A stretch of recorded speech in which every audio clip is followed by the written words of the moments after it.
1927 रोजी परमपूज्य डॉक्टर बाबासाहेब आंबेडकरांनी रायगड जिल्ह्यातील महाड येथील 14 तळ्यावर पाण्यासाठी केलेला सत्याग्रह या 14 तळ्याच्या सत्याग्रहामध्ये अस्पृश्य मानले जाणारे सर्व स्त्रिया पुरुष गर्भवती स्त्रिया म्हातारे सर्वांनी या सत्याग्रहामध्ये सहभाग घेतला होता। हा 14 तळ्याचा सत्याग्रह बाबासाहेबांना का करावा लागला होता?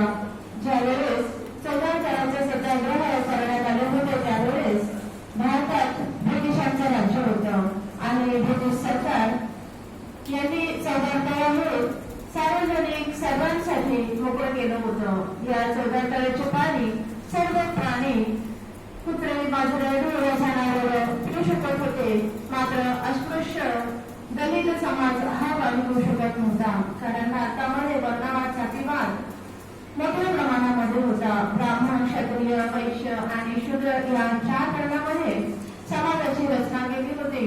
ब्राह्मण क्षत्रिय वैश्य यांना शिक्षणाचा अधिकार, धन संपादन करण्याचा अधिकार, व्यवसाय करण्याचा अधिकार होता, मात्र शूद्रांना कुठल्याही प्रकारचा अधिकार नव्हता। इतर सार्वजनिक करण्याचे पाणी पिण्याचा देखील अधिकार नव्हता। त्यांचा सावलीचा देखील विचार होत होता।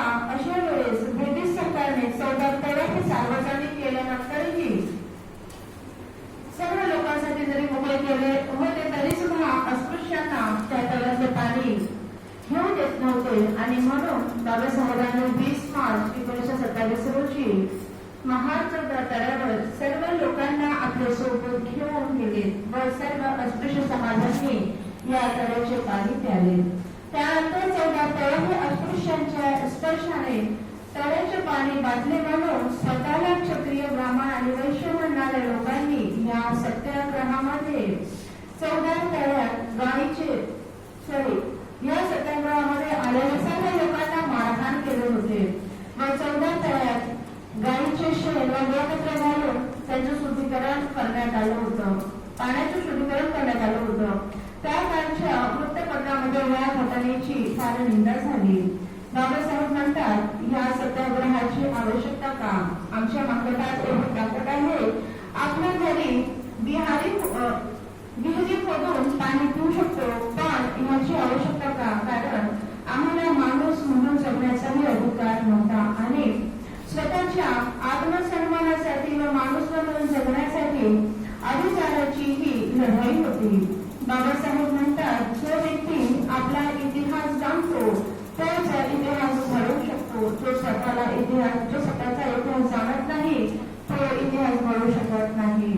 शेवटी या 2 ओळी म्हणू इच्छितो,